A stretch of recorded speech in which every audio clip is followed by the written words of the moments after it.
সুপ্রিয় দর্শক শ্রোতা, আশা করছি সকলে ভালো আছেন। আরও একটি নতুন আপডেট টপিক নিয়ে আলোচ্য ভিডিওতে আপনাদের সবাইকে স্বাগত জানাচ্ছি। আজকে আমরা এই ভিডিওতে বেশ কয়েকটি প্রশ্নের উত্তর খোঁজার চেষ্টা করব।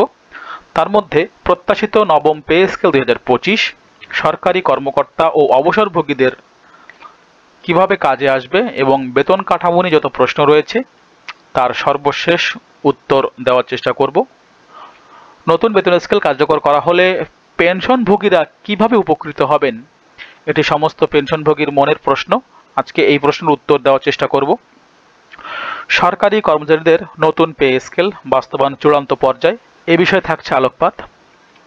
নতুন পে স্কেল বাড়ছে চিকিৎসা ভাতা এবং কত হতে পারে, শিক্ষা ভাতা, বাড়ি ভাড়া সহ কি কি বিষয়ে বৃদ্ধি পাচ্ছে, নতুন পে স্কেলে 11 থেকে 20তম গ্রেডের কর্মচারীদের ভাগ্যে কি পরিবর্তন আসছে, সমস্ত বিষয়ে উত্তর খোঁজার চেষ্টা করব এবং আপনাদের দেওয়ার চেষ্টা করব আজকের এই ভিডিওতে। সুতরাং ভিডিওটি অত্যন্ত গুরুত্বপূর্ণ, আশা করব স্কিপ না করে দেখবেন এবং চ্যানেলটিকে অবশ্যই সাবস্ক্রাইব করবেন।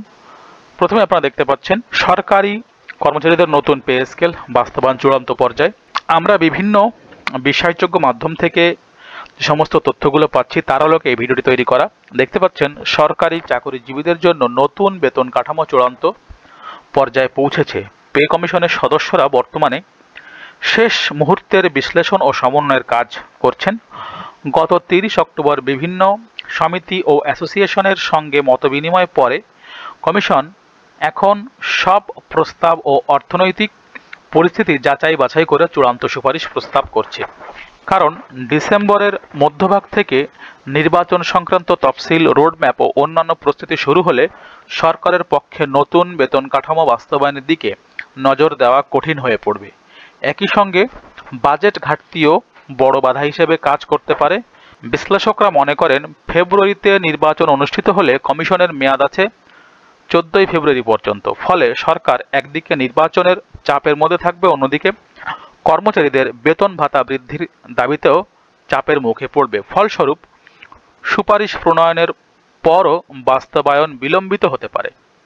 এর আগে পে কমিশন সভাপতি ও সাবেক অর্থ সচিব জাকির আহমেদ খান জানিয়েছিলেন প্রক্রিয়া দ্রুত গতিতে চলছে এবং আশা করা যায় নির্ধারিত সময়ে সুপারিশ জমা দেওয়া সম্ভব হবে। তবে কমিশনের এক সদস্য উল্লেখ করেছেন, আমাদের দায়িত্ব শুধুমাত্র সুপারিশ প্রদান পর্যন্ত বাস্তবায়ন নয়। অর্থ উপদেষ্টা সালেউদ্দিন আহমেদ আশা প্রকাশ করেছেন, যদি ডিসেম্বর বা জানুয়ারির মধ্যে সুপারিশ জমা পড়ে তবে দ্রুত সময়ে তা বাস্তবায়ন করা সম্ভব। এদিকে সরকারি কর্মকর্তা ও কর্মচারীদের দীর্ঘ প্রতীক্ষার অবসান ঘটিয়েই দ্রুতই আসছে নবম জাতীয় পে স্কেল। বর্তমান অন্তর্বর্তীকালীন সরকার গঠিত পে কমিশন ইতিমধ্যে নতুন বেতন কাঠামো এবং বিভিন্ন ভাতা বৃদ্ধির প্রস্তাবনা নিয়ে কাজ শুরু করেছে। দ্রব্যমূল্যের ঊর্ধ্বগতির এই বাজারে সবচেয়ে বেশি গুরুত্ব দেওয়া হচ্ছে চিকিৎসা ভাতা এবং শিক্ষা ভাতার মতো মৌলিক প্রয়োজনগুলোর ওপর। চিকিৎসা ভাতা আপনারা জানেন, ইতিমধ্যে চিকিৎসা ভাতা কিন্তু 1500 টাকা করে প্রদান করা হয়। এখন সেটাকে বাড়িয়ে 2500 টাকা অথবা 5000 টাকা করার চিন্তা ভাবনা করা হচ্ছে এবং সর্বনিম্ন বেতন 35,000 টাকা করার চিন্তা রয়েছে এবং সর্বোচ্চ 1,40,000 টাকা। এবার যদি গ্রেডে আসি, গ্রেড সংখ্যা 20টির পরিবর্তে 12টি করার প্রস্তাব এসেছে অনেক জায়গা থেকে, আপনারা জানেন ইতিমধ্যে।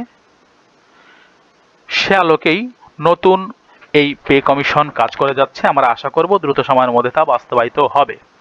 এখন আসা যাক, নতুন বেতন স্কেল কার্যকর করা হলে পেনশনভোগীরা তাতে কিভাবে উপকৃত হবেন। নতুন বেতন স্কেল কার্যকর হলে পেনশনভোগীরা বেশ কিছু সুযোগ সুবিধা পাবেন বলে মনে করা হচ্ছে। যেমন মূল পেনশনের পরিমাণ বৃদ্ধি, প্রতি বছর 5% হারে বার্ষিক ইনক্রিমেন্ট এবং মহার্ঘ ভাতা।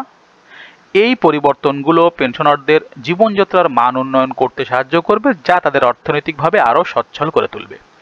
পেনশনভোগীরা যেসব সুবিধা পাবেন, বেতন বৃদ্ধি হবে, নতুন বেতন স্কেল অনুযায়ী মূল পেনশনের পরিমাণ তাদের বৃদ্ধি পাবে। বার্ষিক ইনক্রিমেন্ট, মাসিক পেনশনের উপর 5% হারে বার্ষিক ইনক্রিমেন্ট বৃদ্ধি হবে। মহার্ঘ ভাতা, সরকার কর্তৃক ঘোষিত মহার্ঘ ভাতা পেনশনভোগীরাও পাবেন। শতভাগ পেনশন সুবিধা, সম্প্রতি সরকারি সিদ্ধান্ত অনুযায়ী পেনশনভোগীরা শতভাগ সুবিধা ভোগ করবেন, যা আগে কখনো ছিল না। এই সুবিধাগুলো কিভাবে কার্যকর করা হবে? বাস্তবায়নের সময় প্রশাসনিক প্রস্তুতি ও অর্থনৈতিক পরিকল্পনার উপর নির্ভর করে 2026 সালের জানুয়ারি মাস থেকে নতুন বেতন কাঠামো কার্যকর হতে পারে। জানুয়ারি 2026 থেকে কার্যকর হলে পেনশনভোগীরা নতুন বর্ধিত সুবিধা ভোগ করতে পারবেন। প্রিয় দর্শক, আপনারা দেখতে পেলেন এই নতুন বেতন কাঠামো অচিরেই কার্যকর হবে এবং এই বেতন কাঠামো কার্যকর হলে তাতে অবসরপ্রাপ্ত যারা রয়েছেন সরকারি কর্মচারী তারা কিভাবে উপকৃত হবেন বা তাদের সুবিধা কিভাবে পাবেন। সম্পূর্ণ ভিডিওটি দেখার জন্য সবাইকে ধন্যবাদ।